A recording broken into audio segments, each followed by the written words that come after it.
Assalamualaikum warahmatullahi wabarakatuh. Alhamdulillahi rabbil alamin, wal aqibatu lil muttaqin, wala udwana illa 'alal zalimin. Asyhadu an la ilaha illallah wahdahu la syarika lah, wa asyhadu anna sayyidana Muhammadan abduhu wa rasuluh. Allahumma fassalli wa sallim wa barik ala habibina al-Mustafa Muhammad wa ala alihi wa ashabihi wa man tabi'ahum bi ihsanin ila yaumiddin. Alhamdulillah, kita bersyukur kepada Allah Subhanahu wa taala, kita dapat bersama-sama bersiaran pada hari ini. Program di bawah Badan Perhubungan PAS Negeri Kedah. Alhamdulillah, kita bersyukur kepada Allah Subhanahu wa taala, kita masih berada dan diberi peluang oleh Allah Subhanahu wa taala untuk bersama-sama di dalam bulan Ramadan pada kali ini. Doa yang kita panjatkan kepada Allah, Allah makbulkan kita. Allahumma ballighna Ramadan. Ya Allah, sampaikanlah kami ke bulan Ramadan. Sebulan Ramadan ya satu bulan yang sangat berharga kepada kita umat Islam. Syahrul Ramadan alladhi unzila fihi al-Quran. Dalam Al-Quran Allah sebutkan nama Ramadan ini daripada bulan-bulan yang lain. Allah sebutkan, menunjukkan bahawa kemuliaan bulan Ramadan ini. InsyaAllah kita mengharapkan Ramadan ini akan memberikan sesuatu yang terbaik kepada diri kita. Hasil daripada Ramadan ini akan melahirkan insan yang bertakwa kepada Allah Subhanahu wa ta'ala. Sebenarnya Ramadan yang datang kepada kita ini, yang Allah Subhanahu wa ta'ala rakamkan dalam surah Al-Qadar, ada 3 dan beberapa perkara yang besar yang ada dalam surah Al-Qadar ini. Yang pertama ialah tentang inna anzalnahu fi lailatul qadr. Sesungguhnya kami turunkannya pada malam Al-Qadar. Wa ma adraka ma lailatul qadr. Apa itu malam Al-Qadar? Ialah malam yang khairun min alfi syahrin, lebih baik daripada 1000 bulan. Sebenarnya ada 3 perkara besar yang Allah Subhanahu wa ta'ala sebutkan dalam surah Al-Qadar ini.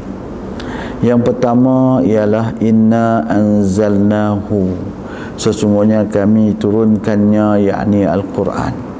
Ini yang pertama yang sangat besar, iaitulah Al-Quranul Karim. Yang keduanya ialah tentang Ar-Ruh, iaitulah Jibril alaihissalam, juga perkara yang besar. Dan yang ketiganya ada Al-Qadar itu sendiri, Lailatul Qadar itu sendiri yang besar.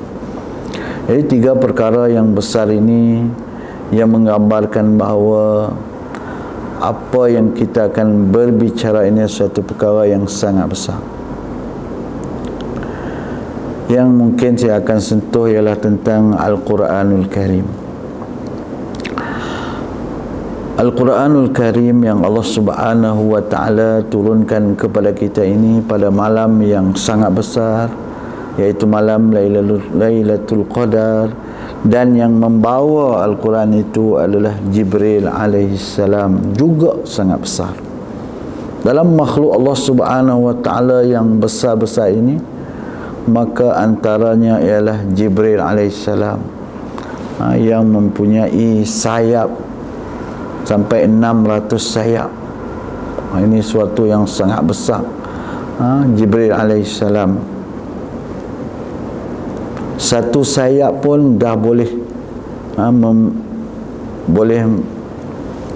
satu sayap pun dah boleh melindungi, menutupi langit dan bumi ini. Cuba kita bayangkan Jibril alaihissalam yang Allah Subhanahu wa taala bagi sayap yang sangat banyak kan? Itu Jibril alaihissalam. Kemudian malam Al-Qadar, iaitulah malam Lailatul Qadar, juga besar ganjaran yang Allah Subhanahu wa taala akan berikan kepada siapa yang melakukan amal ibadat, akan mendapat ganjaran 1000 bulan. 1000 bulan ini ialah 83 tahun 4 bulan. Ataupun kita buat ibadat pada malam itu sama ganjarannya dengan 30,295 hari. Tuan-tuan yang dirahmati Allah Subhanahu wa taala sekalian, kalau kita sembahyang pada malam itu, contohnya kita sembahyang maghrib berjemaah, sama dengan kita sembahyang sebanyak 30,295 kali. Dan saya rasa kalau umur kita 83 tahun pun kita masih belum sembahyang 30,295 kali untuk salat maghrib. Kerana memerlukan, mungkin kalau umur kita 10 tahun kita mula sembahyang, maknanya umur kawan tu mesti umur 93 tahun barulah dia sembahyang 30,000 malam untuk salat maghrib saja. Ini semua adalah hadiah daripada Allah Subhanahu wa taala kepada kita. Disebabkan kita umat Nabi SAW umur yang pendek, maka Allah Subhanahu wa taala datangkan Ramadan ini untuk kita mendapat ganjaran yang banyak. Kalaulah kita diberikan umur 40-50 tahun, bermakna kita sudah bersama dengan Ramadan 4 dan ke-50 kali bersama dengan Ramadan. Takkanlah kita tak boleh 4-5 kali dalam 50, 60, umur kita 70 tahun bersama dengan Ramadan. Takkan kita tak boleh malam Lailatul Qadar kalaulah 5 ataupun 10 kali dalam hidup kita. Sekali pun sudah memadai 83 tahun. Itu yang kedua. Dan yang ketiganya Al-Quran. Inilah yang insya-Allah yang kita akan bincangkan, yang saya nak ajak pada kita semua tengok. Dan ini perkara yang sangat besar. Al-Quran yang Allah Subhanahu wa taala turunkan kepada kita ini, yang Allah rakamkan dalam surah Al-Qadar ini, inna anzalnahu, sesungguhnya kami turunkannya, yakni Al-Quran, pada malam Lailatul Qadar. Maknanya mulianya malam Lailatul Qadar itu ialah kerana Allah turunkan pada malam itu Al-Quran. Al-Quran dzalikal kitabu la raiba fihi hudan lil muttaqin. Al-Quranul Karim ini yang tidak ada syak lagi daripada Allah Subhanahu wa taala ialah hudan lil muttaqin, sebagai petunjuk kepada orang-orang yang bertakwa.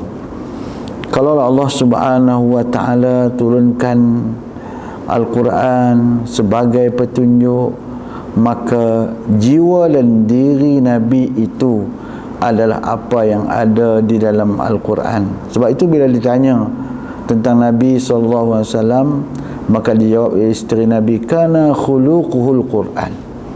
Akhlak Nabi itu adalah Al-Quran. Sebab itu ada ulama menuliskan kitab tentang kana khuluquhul Quran itu, sehingga akan disebutkan 89 sifat akhlak Nabi yang ada di dalam Al-Quran. Yang ada dalam Quran itu ialah semuanya praktikalnya yang dilakukan oleh Nabi SAW. Maknanya dari segi bukunya ialah Al-Quranul Karim, dari segi praktikalnya adalah Nabi SAW sebagai petunjuk kepada manusia, supaya manusia tidak tersesat ketika mana kita berada di atas dunia ini, supaya kita tahu bahawa kehidupan dan perjalanan kita bukan setakat dunia ini sahaja, tetapi perjalanan hidup kita lebih daripada kehidupan daripada dunia ini. Tidak ada siapa yang dapat datang boleh bagi tahu kepada kita, melainkan Allah Subhanahu wa taala sahaja yang bagi tahu melalui Al-Quranul Karim dan melalui Nabi kita Muhammad sallallahu alaihi wasallam, bahawa perjalanan hidup kita bukan setakat di dunia, tetapi perjalanan hidup kita panjang. Panjang. Al-Quran bagi tahu kepada kita, daripada kita sebelum kita diciptakan, kemudian kita diciptakan, kita berada di alam roh, kemudian kita berada di alam rahim, kemudian kita menuju ke alam dunia hingga hari ini, dan kita akan menuju alam yang lebih lama, iaitulah alam barzakh.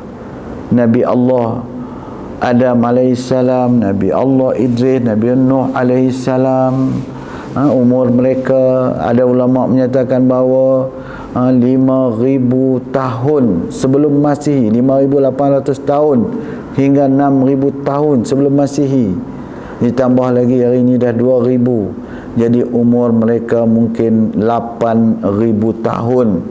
Mereka hidup dalam 1,000 tahun. Nabi Nuh alaihi, Nabi Adam alaihissalam 930 tahun, maknanya hampir kehidupan mereka mungkin hampir 1,000 tahun. Mereka berada di atas dunia hanya 1,000 tahun, tetapi mereka berada di alam barzakh sehingga kini mungkin 7,000 tahun sudah mereka berada di alam barzakh. Dan kita akan melalui lagi alam mahsyar, dan kita tak tahu perjalanan kita bila kita akan habis. Jadi maknanya siapa yang beritahu pada kita? Tidak lain dan tidak bukan ialah Al-Quran. Tidak lain dan tidak bukan ialah Nabi SAW yang bagi tahu kepada kita. Maka alhamdulillah Allah SWT turunkan Al-Quran. Turunkan Al-Quran pada malam Lailatul Qadar, pada bulan Ramadan. Inilah yang sangat besar kepada kita umat Islam. Al-Quran ini untuk menjadi petunjuk kepada kita, iaitu melalui kita membacanya Al-Quran. Bila datang Ramadan, maka kita nak kena perbanyakkan bacaan Al-Quran. Kita baca Al-Quran. Setelah kita baca, maka kita nak fahami apa yang ada dalam Al-Quran. Kemudian setelah kita faham, kita nak beramal dengan apa yang ada dalam Al-Quran. Kemudian kita nak sampaikan apa yang kita dapat, dan kita nak perjuangkan apa yang ada di dalam Al-Quranul Karim. Itulah tugas kita sebenarnya. Bila sebut Al-Quranul Karim, maka kita nak kena baca, kita nak kena amal, kita nak kena sampai, dan kita nak kena perjuangkan, kita nak kena tegakkan Al-Quranul Karim supaya semua manusia, hatta la takuna fitnah wa yakuna ad-din kulluhu lillah. Itulah tujuan matlamat yang kita Allah SWT turunkan Al-Quran kepada kita semua, insya-Allah. Jadi Al-Quran yang memiliki ayat 6,236 ayat, yang memiliki 79,657 kalimah, dan memiliki 325,024 huruf Al-Quran ini, kalau kita baca, kita akan dapat ganjaran satu huruf 10 pahala. Kata Nabi SAW, wala aqulu alif lam mim harfun, aku tidak kata alif lam mim satu huruf, walakin alif harfun, lam harfun, mim harfun. Bila kita baca alif lam mim, bermakna kita sudah membaca dan mendapat ganjaran 30 pahala daripada Allah Subhanahu wa taala. Kalau kita dapat mengkhatam Al-Quran, bermakna kita sudah membaca 325,024 huruf. Didarabkan dengan 10, kita sudah mendapat 3.2 juta pahala daripada Allah Subhanahu wa taala. Ini Al-Quran. Maka kita menggunakan seluruhnya. Bila kita membaca Al-Quran, yang pertama kita baca dengan mulut kita. Tuan-tuan, kita baca dengan mulut kita. Bacalah Al-Quran dengan mulut. Yang keduanya, kita baca Quran dengan telinga kita, iaitu kita dengar orang baca. Apa yang kita baca, kita bagi telinga kita dengar. Ataupun kita buka Al-Quran, kita dengar Al-Quran. Jadi baca dengan mulut kita, baca dengan telinga kita, dan baca dengan mata kita. Kita baca Quran dengan mata kita, dan yang terakhirnya kita baca Quran dengan hati kita. Sambil kita baca Quran ni, bila kita baca Quran, kita hayati, kita dengar Al-Quran. Kita dengar Al-Quran dengan telinga kita, kemudian kita tengok Al-Quran dengan mata kita, kemudian kita masukkan bacaan itu dalam hati dan sanubari kita. Kita harap Al-Quran ini akan menjadi penyembuh. Al-Quran ini akan menjadi syifa.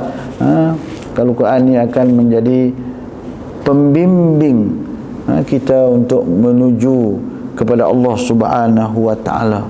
Itu Al-Quran. Bila kita dapat membacanya dengan menghayatinya dengan elok, kita baca Al-Quran dengan betul di segi tajwidnya dan sebagainya, maka kita perlu menjadikan Al-Quran ini sebagai amalan kita. Lebih-lebih lagi kita yang berada dalam jalan perjuangan ini, maka kita perlu menjadikan amalan Al-Quran ini ialah sebagai amalan pendinding, amalan yang menguatkan semangat perjuangan kita, insya-Allah. Tuan-tuan yang dirahmati Allah Subhanahu wa Ta'ala sekalian, dalam bulan Ramadan, kalau boleh kita kena bahagikan bacaan Al-Quran ini. Yang pertama, kita baca sendiri. Bagi ada Quran yang kita baca sendiri. Yang keduanya ialah kita baca Quran di bulan Ramadan ini dengan secara tadarus. Ayat ini kita baca beramai-ramai. Dan kita ringan sebenarnya. Ringan kita baca Quran dengan tadarus ini, iaitu kalau kita ada 10 orang, maka seorang baca dalam 2 muka surat. 2 muka surat, dan kita tak letih, bahkan kita pun tak tersilap. Kalau silap ada orang tegur kita. Maka inilah yang dilakukan oleh Nabi SAW dengan Jibril alaihissalam. Kita boleh guna, boleh bincang dengan isteri kita ke, kalau tak boleh dengan siapa-siapa, dengan anak-anak kita buat tadarus Al-Quran. Baca melalui tadarus, dan baca Quran juga melalui solat. Kalau boleh kita jadikan bacaan kita dalam solat. Bagi ada yang kita baca dalam solat, kita sendiri baca, kita tahu berapa banyak kita sudah baca Al-Quran ini dalam solat. Mungkin dalam dalam qiyamul lail kita ke, tengah-tengah malam kita bangkit bulan Ramadan, kalau tak boleh banyak malam pun boleh paling kurang sikit, semuka 2 yang kita boleh baca. Kita boleh gunakan Al-Quran yang besar. Boleh beli Quran yang besar, letak di rumah kita untuk kita baca Al-Quran. Untuk kita sembahyang, dalam solat kita membaca Al-Quran. Sebab itu kita carilah tempat-tempat yang boleh kita sembahyang dengan Al-Quran. Kalau boleh kita sembahyang dengan membanyakkan baca Al-Quran. Mungkin kita boleh cari masjid-masjid untuk solat tarawih, untuk kita laksanakan amal ibadat di dalam bulan Ramadan ini. Al-Quran yang pertama, iaitu kita mesti baca dia. Yang pertama. Yang keduanya ialah macam mana kita nak hayati Al-Quran. Apa yang ada dalam Al-Quran, kita nak faham apa yang ada dalam Al-Quran. 6,236 ayat ini yang ada dalam Al-Quran ini, yang semuanya yang Allah Subhanahu wa Ta'ala turunkan kepada kita ini ada hikmahnya, ada ceritanya, macam-macam yang Allah Subhanahu wa Ta'ala turunkan ini. Ada yang akidahnya, dari segi ilmu tauhidnya, dari segi ilmu fiqahnya, dari segi ilmu tasawufnya, hubungan kita dengan Allah Subhanahu wa taala, semuanya terangkum di dalam Al-Quranul Karim. Bagaimana perjuangan yang dilalui oleh Nabi SAW, juga semuanya ada rakaman-rakaman di dalam Al-Quranul Karim ini. Jadi kita kena hayati. Kalau kita faham, kita hayati Al-Quran, mungkin kita akan menitiskan air mata. Tuan-tuan yang dirahmati Allah Subhanahu wa taala, contohnya kalau kita tengok dalam surah Al-Fatihah, dalam surah Al-Fatihah ada dua waqaf. Waqaf yang waqafut tam. Dua waqafut tam. Waqaf yang sempurna. Waqaf yang sempurna ini maksudnya sempurna dari segi lafaz dan sempurna dari segi makna. Ada dua waqaf tam, iaitu yang pertamanya ialah Maliki Yaumiddin, itu waqafut tam, dan yang terusnya Waladdallin, itu waqafut tam. Sebenarnya kalau kita tengok, Bismillahirrahmanirrahim, Alhamdulillahi Rabbil Alamin, Ar-Rahmanirrahim, Maliki Yaumiddin.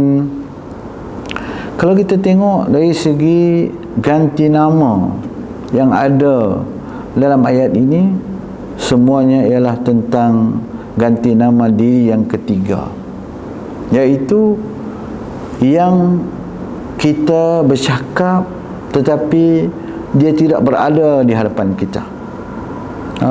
Kita kata dia, yakni Allah yang tidak berada di hadapan kita. Itu ganti nama yang pertama, yang ketiga. Tapi apabila kita masuk fasa yang kedua, iyyaka na'budu wa iyyaka nasta'in, ini seolah-olah Allah berada di hadapan kita. Iyyaka, kepada Engkau lah ya Allah kami sembah. Iyyaka na'budu, kepada Engkau lah kami pohon ya Allah, kepada Engkau lah kami minta pertolongan ya Allah. Ihdina ya Allah, tunjukkan kami ya Allah jalan yang lurus. Ini seolah-olah Allah berada di hadapan kita. Tadi ayat yang awal tadi sampai Maliki Yaumiddin ini kita puji Allah Subhanahu wa taala. Tetapi bila kita masuk fasa yang kedua, kita sudah masuk seolah-olah kita sedang berdialog dengan Allah Subhanahu wa taala. Kita minta ya Allah, tunjukkan kita jalan yang lurus ya Allah. Siratal ladzina an'amta alaihim, jalan yang Engkau berikan nikmat kepada mereka ya Allah.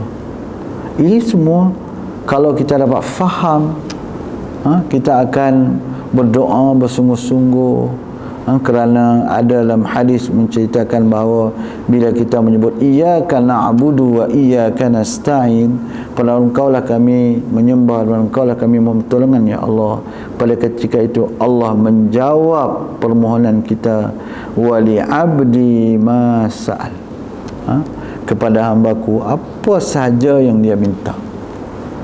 Apa sahaja yang kita minta, Allah akan makbulkan. Apa sahaja yang kita minta, Allah SWT akan makbulkan. Maknanya kita perlu belajar untuk memahami Al-Quranul Karim. Kita faham Al-Quran, supaya kita faham. Itu yang keduanya. Dan yang ketiganya ialah untuk kita nak, bila kita dah faham, kita dah beramal dengan apa yang ada dalam Al-Quran. Kita faham, kita nak beramal pula. Kita nak beramal apa yang ada dalam Quran. Kita nak belajar, bila kita baca aja macam ni, macam mana kita nak amal? Dia disebutkan oleh ulama, kana khuluquhul Quran, itu ada 89 sifat Nabi SAW, akhlak yang ada dalam Quran. Macam mana kita nak beramal dengan 89 sifat itu? Kita nak beramal dengan apa yang ada dalam Al-Quran, supaya kita pun jadi seperti mana Nabi SAW bila tanya akhlak Nabi, tengok Quran, Itulah akhlak kita. Bagaimana Nabi SAW bila Allah SWT turun abasa wa tawalla, apabila Allah SWT menegur Nabi SAW, kenapa kamu bermasam muka kamu, paling muka, bila Abdullah bin Maktum menghadap, datang bertemu dengan Nabi, kerana Nabi terpaksa, Nabi SAW terpaksa nak melayan orang-orang musyrikin, orang-orang pembesar. Bila Abdullah bin Maktum ni yang matanya buta, maka Allah SWT menegur Nabi SAW. Itu akhlak. Itu akhlak yang ada, yang Allah SWT mengajar kita. Macam mana kita nak berhadapan dengan musuh-musuh Islam, macam mana cara akhlak kita dengan umat-umat Islam dan sebagainya.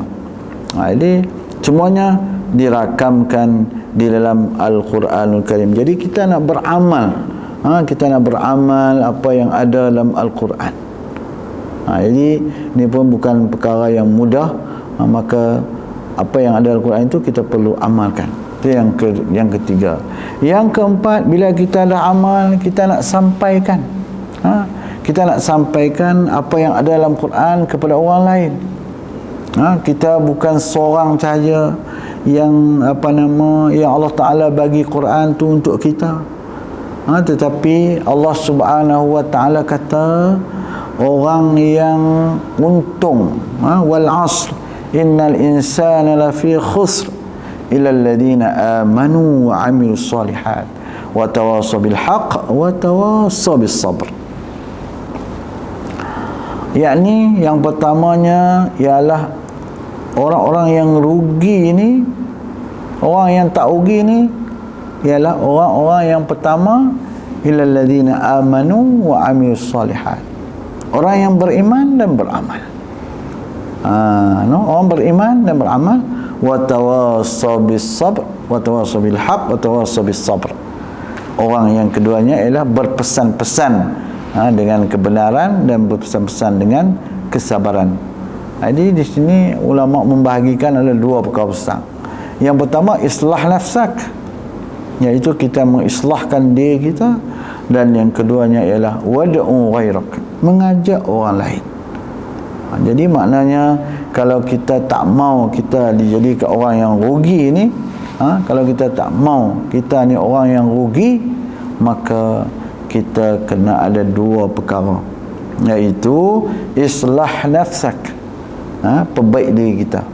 Di samping kita perbaik diri kita, wad'u ghairak, kita mengajak orang lain.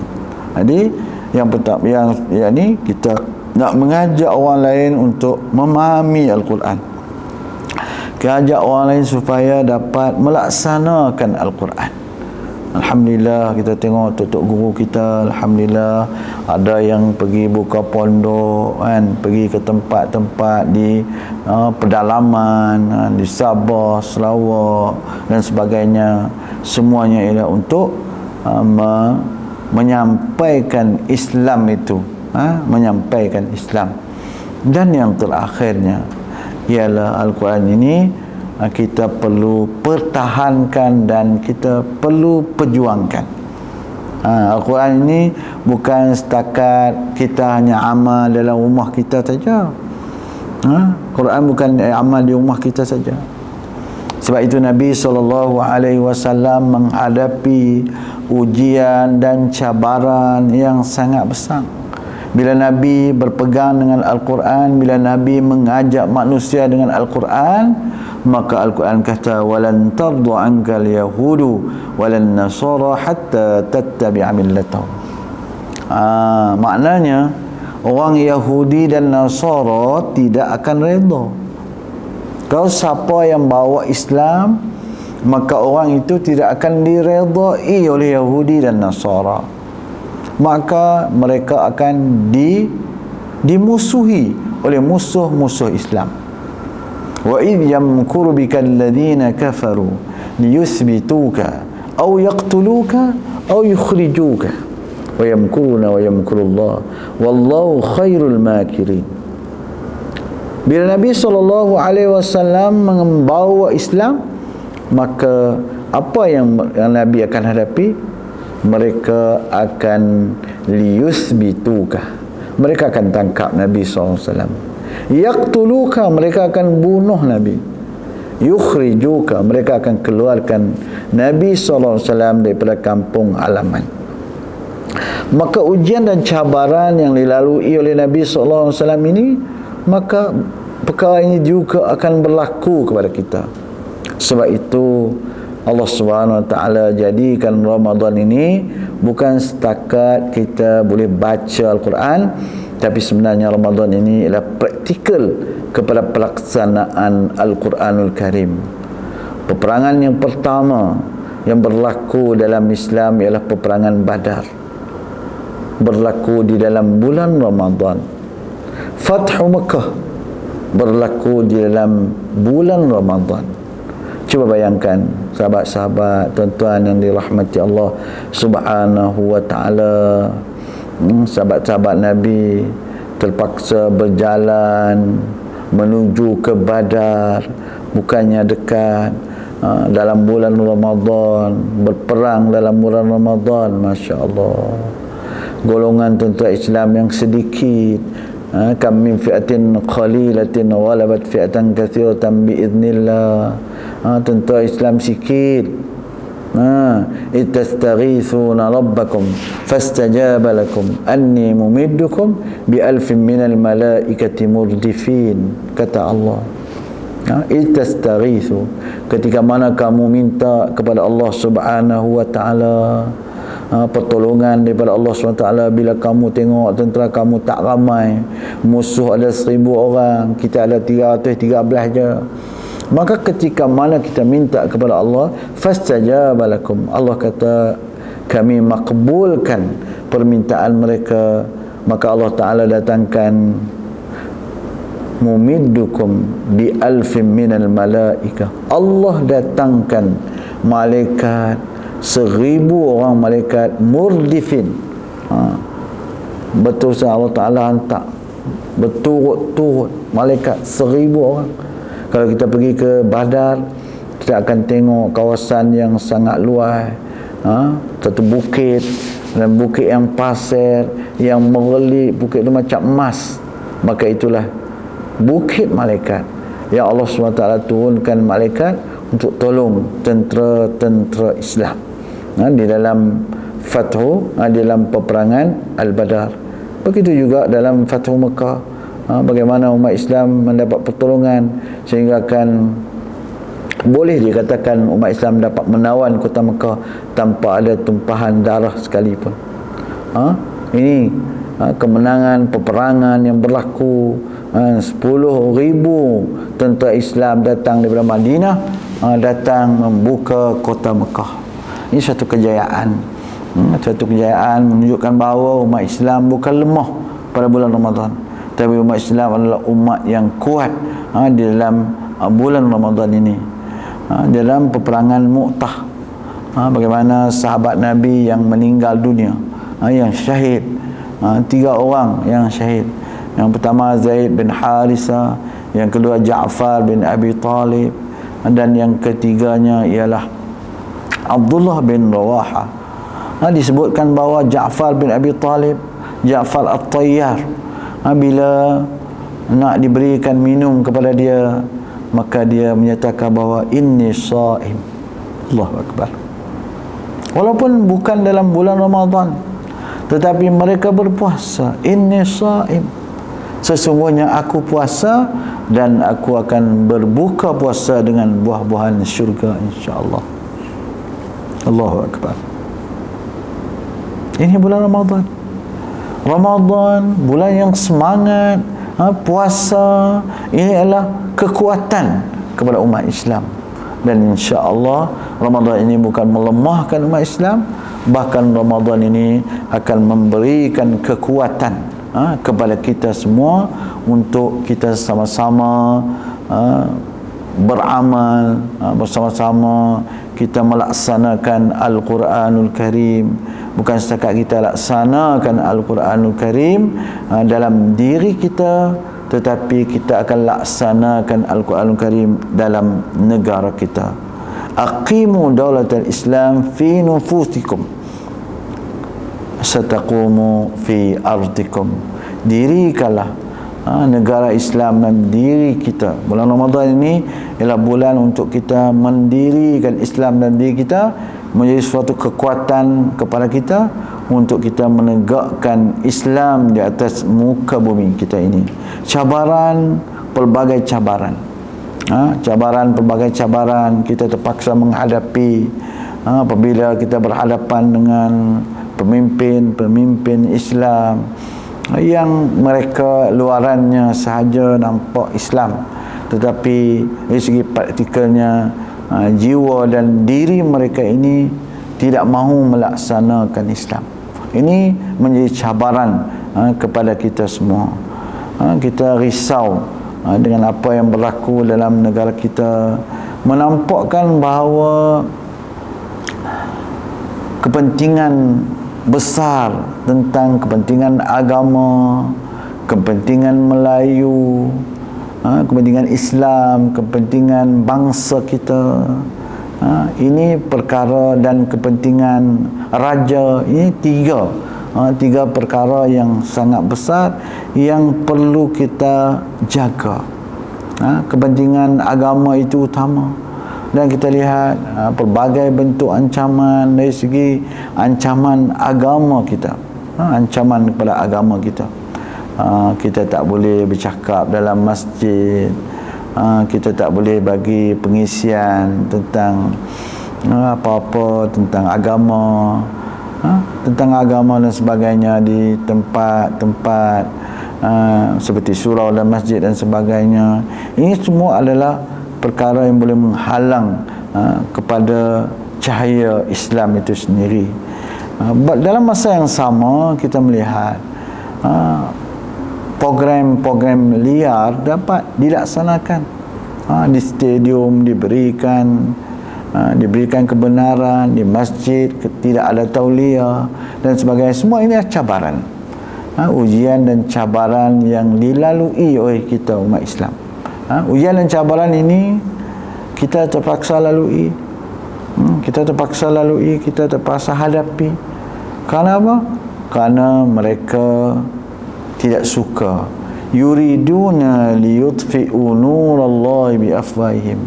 Mereka berusaha untuk memadamkan cahaya Allah Subhanahu wa ta'ala. Maka kita umat Islam perlu bangun, kita umat Islam perlu lihat strategi yang digunakan oleh musuh-musuh Islam untuk mereka menghalang cahaya Allah Subhanahu wa ta'ala, menghalang Al-Quranul Karim itu sendiri untuk tertegak di atas muka bumi ini.